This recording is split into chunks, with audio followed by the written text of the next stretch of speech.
D'abord, quel est le titre de la conférence d'aujourd'hui et en quoi consiste cette conférence? Alors, la conférence d'aujourd'hui, en fait, c'est Toussaint Louverture Day et la condition et le statut des prisonniers jusqu'au 19e siècle. Depuis ce matin, comment s'est déroulée cette conférence et quelle est l'intervention qui vous a le plus marqué? En fait, l'intervention qui m'a le plus marquée, c'est quand Madame Anne-Louise Mesadieu, chargée de la culture de l'ambassade d'Haïti en France, a pris la parole lorsqu'on a découvert le buste de Toussaint Louverture.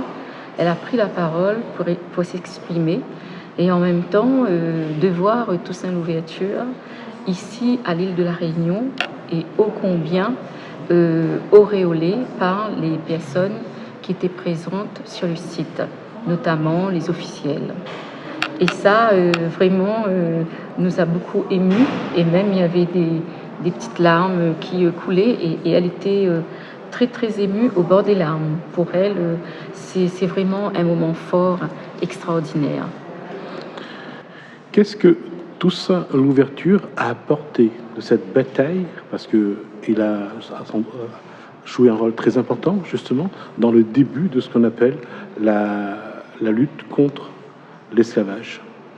Eh bien, en fait, on sait que Toussaint Louverture, c'est un célèbre personnage historique d'Haïti, un des leaders de la lutte pour la libération et l'émancipation des Noirs. Et on sait aussi que, il a été justement, il y a un colloque là, actuellement qui raconte un peu toute son histoire. Donc, il y a des sociologues, historiens, et qui en fait évoquent que Toussaint Louverture voulait l'égalité des êtres humains. Donc, il était là justement pour dire qu'on ne peut pas, même si on était dans l'économie, dans les plantations de l'économie, Toussaint Louverture, il savait, lui aussi, à un moment donné, il avait des esclaves. Mais en même temps, les esclaves qu'il avait, à mon avis, il les considérait. C'était pas... il les prenait pas comme des meubles, comme des objets meubles et des biens meubles. Et finalement, lui, ce qu'il y a, c'est que ils lui ont déjà, il y a eu quand ils l'ont emmené à Fort-de-Joux, il a été en quelque sorte piégé. C'est-à-dire qu'on lui a fait croire, on lui a donné rendez-vous, et finalement, ils l'ont emmené dans une prison à Fort-de-Joux, loin de chez lui, loin de son environnement. Et il est mort, on va dire, de froid, de manque de nourriture. Et ce qui a fait, justement, il y a un sociologue qui évoquait cette partie. Comment peut-on dire qu'on n'a pas réellement voulu sa mort, compte tenu qu'il a combattu pendant des années justement cette partie esclavagiste, et en moins d'un an, enfin en moins de 2 ans, enfin en un an même, il meurt dans des conditions que l'on sait, dans une prison. Et certains disent que effectivement, il était bien traité, il y avait des médecins qui étaient là justement pour voir dans quel état il était. Mais somme toute, d'après l'un des sociologues, il était complètement déshumanisé, sans vêtements, etc. Et comment peut-on vivre dans ces conditions-là? Surtout loin de son environnement, compte tenu que la température, le climat entre Fort-de-Joux, dans Pontarlier, dans le Doubs et Saint-Domingue n'était pas du tout la même chose.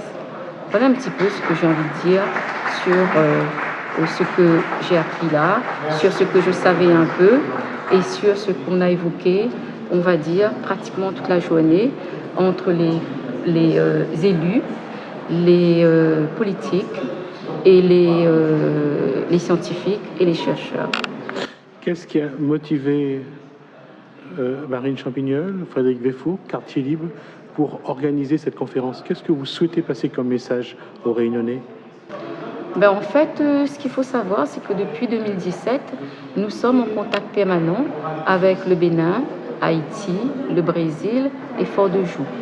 Donc, ils nous ont déjà, depuis 2017, incités, avec des échanges qui se sont multipliés, à commémorer justement Toussaint Louverture à l'île de la Réunion. C'est-à-dire que faire en sorte, d'ailleurs, tu vois bien, les actualités nous donnent raison, il faut qu'on en parle. Il n'y a pas si longtemps, on disait que on nous faisait comprendre, enfin on va dire un peu comme ça, pour ne pas aller trop dans la polémique, que l'esclavage a été doux, qu'il y a d'autres peuples qui ont plus souffert que les esclaves, etc., etc. On voit bien qu'il y a eu une souffrance, et d'ailleurs même, l'histoire nous le dit, là aujourd'hui, ils en parlent encore. Mais c'est vrai que ces pays-là, ces personnes représentants de ces pays-là, nous ont dit qu'effectivement, on aimerait faire en sorte que cette histoire de Toussaint Louverture dépasse les frontières. Déjà, c'est une histoire universelle qui est commémorée dans le monde entier le 7 avril, notamment à Bordeaux, au Canada, etc., etc. Et donc, c'est un peu ça qui nous a amenés à mettre aussi en connexion avec la prison Juliette Dodu. Comme tu sais, nous, on combat depuis un certain temps, on poursuit le combat de Sud-Alfuma depuis 2014, et on sait qu'il y a eu aussi des esclaves. Il y a eu des écrits, il y a des travaux, il y a un certain nombre de documents qui existent, qui démontrent bien que ce bâtiment-là, c'est un lieu historique dont nous devons conserver, d'autant plus qu'il y a sur ce site toute une histoire. Et on voit bien, nous, on a voulu mettre en connexion parce que justement, nous sommes soutenus non pas seulement à La Réunion, nous sommes soutenus au-delà de La Réunion par ces pays qui, justement, faisons un travail commun sur tout ce qui est la période esclavagiste et ces hommes déshumanisés, etc. Voilà un petit peu ce que j'ai envie de dire.